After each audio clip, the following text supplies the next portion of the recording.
예, 반갑습니다. 선종욱 목사입니다. 제가 마스크를 벗고요. 성경 말씀 한 절만 읽겠습니다. 이사야 40장 1절의 말씀입니다. 이사야 40장 1절 제가 읽겠습니다. 너희 하나님이 이르시되 너희는 위로하라. 내 백성을 위로하라. 아멘. 제가 시간을 절약하기 위해서 말을 하기보다는 준비한 원고를 읽겠습니다. 여러분 양해해 주시기 바랍니다. 우리는 지난 2년 동안 미중유해 사건을 겪었습니다. 코로나19로 인해서 전 세계가 교류를 멈추고 심지어 예배의 변형까지를 요구했습니다. 코로나19를 해석하는 사람들은 대부분 인류에게 뉴노멀, 새로운 표준이 필요하다는 의견을 제시했습니다. 그러나 뉴노멀의 내용을 주장하는 사람들마다 다 다릅니다. 과학의 영역, 통신의 영역, 관계의 영역, 만남의 영역 등 저마다 뉴노멀이라고 제시되는 내용들이 있습니다. 심지어 신앙과 목회에서조차도 뉴노멀이 제시되고 있습니다. 혼란의 시대를 겪다가 보면 뉴노멀이 필요하다는 사실에 누구나 공감합니다. 사실 뉴노멀이란 기존에 살아가는 방식이 위기와 혼란에 대응할 수 있는가에 대한 반성이고 나름의 대안을 세우는 작업입니다. 그러나 삶의 양태가 바뀐다고 해서 삶의 본질이 바뀌는 건 아닙니다. 신앙과 목회도 상황과 방식에 대한 대안을 제시할 수는 있지만 본질이 바뀌지는 않습니다. 그러므로 뉴노멀을 찾는다면 본질로 돌아가는 반성의 작업이 필요합니다. 코로나19로 우리는 예배의 변화를 경험했습니다. 변화라고 쓰지만 사실은 변질이라고 읽는 목회자들도 상당수 계십니다. 우리는 온라인 예배, 혹은 비대면 예배 이런 생소한 단어를 접해야 했습니다. 사람들이 만나서 교제하며 웃고 또 삶의 상황을 나누며 치유하는 시간이 부족해졌습니다. 같은 공간에서 만나는 일 자체가 바람직하지 않은 행동으로 인식되었습니다. 따라서 교회조차도 모임 금지라는 명분에 의해 예배로 모이지 못하게 됐습니다. 바이러스 차단을 막기 위해서 어쩔 수 없는 조치였다고 하지만 이해하기 어렵고 또 동의하기도 쉽지 않고 여러 가지 반대의 명분도 있습니다. 자, 이런 미중유해 사건을 겪고도 우리는 본질적으로 돌아가서 본질에 관련된 이야기는 늘 해야 합니다. 저는 오늘 복음적 설교를 위한 컨설팅에 대해서 이야기하려고 합니다. 복음이 무엇입니까? 우리는 복음에 대해서 말할 때 어휘만 말하는 경우가 많습니다. 좋은 소식이라고 말하기도 합니다. 그런데 실제로 복음이 뭐냐라고 질문하면 막상 대답하지 못하는 경우, 막상 시원하게 대답하지 못하는 경우도 있습니다. 복음의 내용이 분명해야 되고 복음의 핵심을 명확하게 설명하는 것이 우리의 목표이고 우리의 할 일입니다. 복음은 우리에게 생명이고 삶의 용기를 주는 말씀입니다. 복음은 하나님 나라 선포이고 하나님 말씀입니다. 즉 하나님께서 계신 것이 복음이고 하나님이 우리와 함께 하신다는 임마누엘이 곧 복음입니다.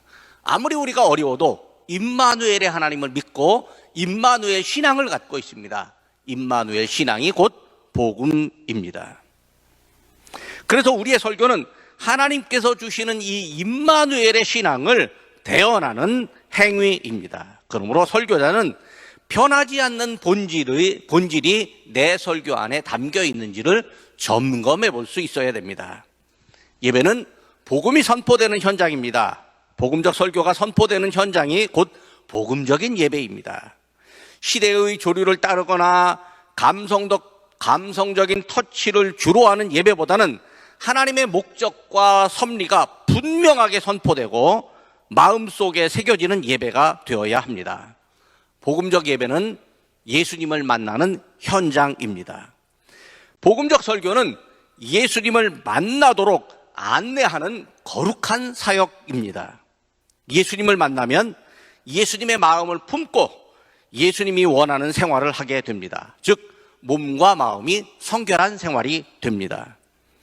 복음적 설교가 선포되는 복음적 예배는 성결을 훈련하는 현장입니다. 예배로 성결한 생활을 훈련하면 삶에서 성결이 표현됩니다. 단순히 무엇을 해서 세상에서 얻는 유익이나 또 교훈이나 도덕적인 강조가 설교의 내용이 아니라 하나님이 원하시는 성결이 설교에서 강조되어야 합니다. 즉 우리가 복음적 설교로 성결을 강조하려면 설교 내용 중에서 복음이 바르게 선포되었는지 점검해야 합니다. 설교자는 스스로 설교를 추구하고 복음적 설교를 추구하고 있는지 점검하는 목록을 갖추고 있어야 됩니다.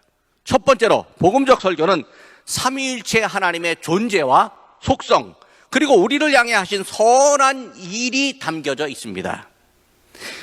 하나님께서 우리를 향하신 선한 일을 우리는 은혜라고 합니다. 즉 복음적 설교 안에는 은혜가 담겨 있습니다. 은혜라는 단어만 사용한다고 해서 은혜는 아닙니다. 설교 안에 은혜의 내용이 담겨 있어야 되고 또 그 은혜가 성도들의 마음속으로 깃들여야 합니다. 마음속으로 스며들어져야 합니다. 설교자가 복음적 설교를 점검하려면 설교 안에 삼위일체 하나님의 존재와 속성 그리고 은혜가 담겨 있는지를 점검해 보아야 합니다. 저 아래 여러분 접수대에 가면 2022년 복음적인 예배와 설교를 위하여가 책이 있습니다. 그 책을 제가 지금 못 갖고 올라왔네요.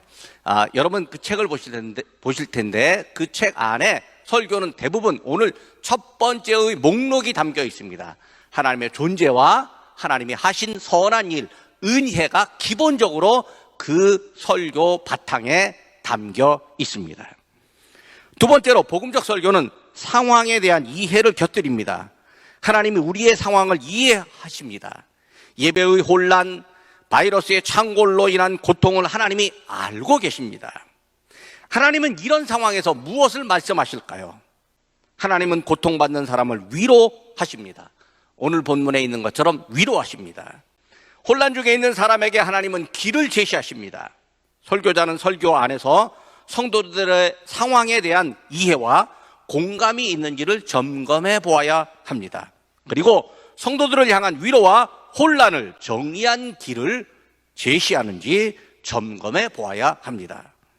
세 번째로 복음적 설교는 사람의 본질적 변화를 이야기합니다. 하나님이 우리에게 은혜와 믿음을 주셔서 우리는 본질적으로 죄인이었지만 본성으로서 죄인이었지만 의인으로 하나님께서 우리를 바꾸어 주셨습니다.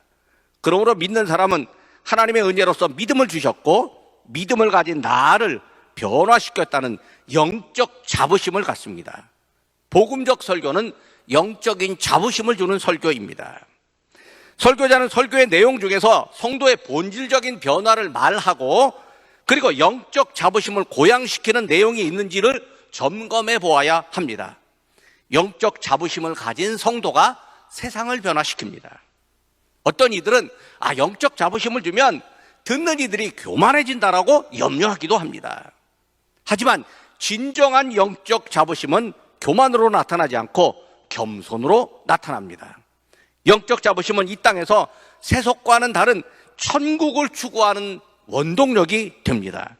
복음적 설교는 성도들에게 세상을 따르지 않고 거짓을 멀리하는 성결한 생활을 강조합니다. 영적 자부심이 성결한 생활의 동기가 됩니다. 복음적 설교자는 영적 자부심과 성결한 생활의 관계를 말하고 있는지를 점검해 보아야 합니다. 그러니까 세 번째가 뭐냐면 복음적 설교는 영적 자부심과 성결한 생활의 관계성입니다. 네 번째로 성결한 생활은 구체적 행동으로 나타납니다. 본질적 변화를 믿는 성도는 삶에서 말과 행동으로 하나님 나라를 추구하며 표현합니다. 복음적 설교자는 설교 중에서 영적 자부심과 선한 말, 선한 행동의 관계를 말할 수 있어야 합니다. 본인의 설교 중에서 성도의 구체적 말과 행동을 제시하고 있는지 점검해 볼 수 있어야 됩니다. 구체적 말과 행동을 제시하면 거부감을 갖는 사람들도 있을 겁니다. 그러나 영적 자부심을 가진 성도라면 구체적 말과 행동을 실천하고 순종하게 될 것입니다. 자, 이제 정리한다면 복음적 설교는 삼위일체 하나님의 속성과 은혜로부터 성도의 본질적 변화, 영적 자부심, 그리고 성결한 상황 이해, 성결한 생활, 바른 말과 행동으로 연결됩니다. 복음적 설교자는 이런 패턴을 한번 점검해 봅니다. 복음적 설교가 되는 요소가 전체적 패턴으로 보이지 않는다면 한두 가지 요소라도 있는지를 점검해 볼 수 있어야 됩니다. 가장 먼저 하나님의 존재와 속성, 하나님이 하신 일, 선한 일, 은혜를 가장 먼저 점검해 보아야 합니다. 그리고 가능한 한 전체적인 패턴으로 설교를 작성할 수 있어야 합니다. 처음엔 잘 안 되겠지만 점점 발전하게 될 것입니다. 발전 과정에서 하나님의 은혜를 경험합니다. 샘플이 어디 있습니까? 라고 질문하신다면 저 아래에 복음적인 예배와 설교 안에 샘플이 있습니다. 그 안에 설교가 기본적으로 55편이 있습니다. 1년 55주와 그리고 성탄절, 또 송구영신 예배, 교회 설립 예배에서 이렇게 55개가 있는데 55개 모두가 첫 번째 점검 원리인 삼위일체 하나님의 존재와 속성과 하신 선하신 은혜를 그 안에 담아 놓았습니다. 목회자 세미나에 참여한 모든 목회자, 설교자들에게 복음적 설교의 회복이 있기를 원합니다. 2022년 코로나 19라는 목회적 위기를 헤쳐나가는 목회자들에게 하나님의 지혜가 있기를 원합니다. 코로나19로 혼란과 교통을 겪는 성도들에게 하나님께서 말씀으로 위로하시기를 원합니다. 상황이 어렵고 뉴노멀이라고 제시되는 내용들이 혼돈스럽기는 하지만 복음적 예배와 설교의 본질을 추구하는 목회자들에게 하나님의 은혜가 임하기를 원합니다. 감사합니다.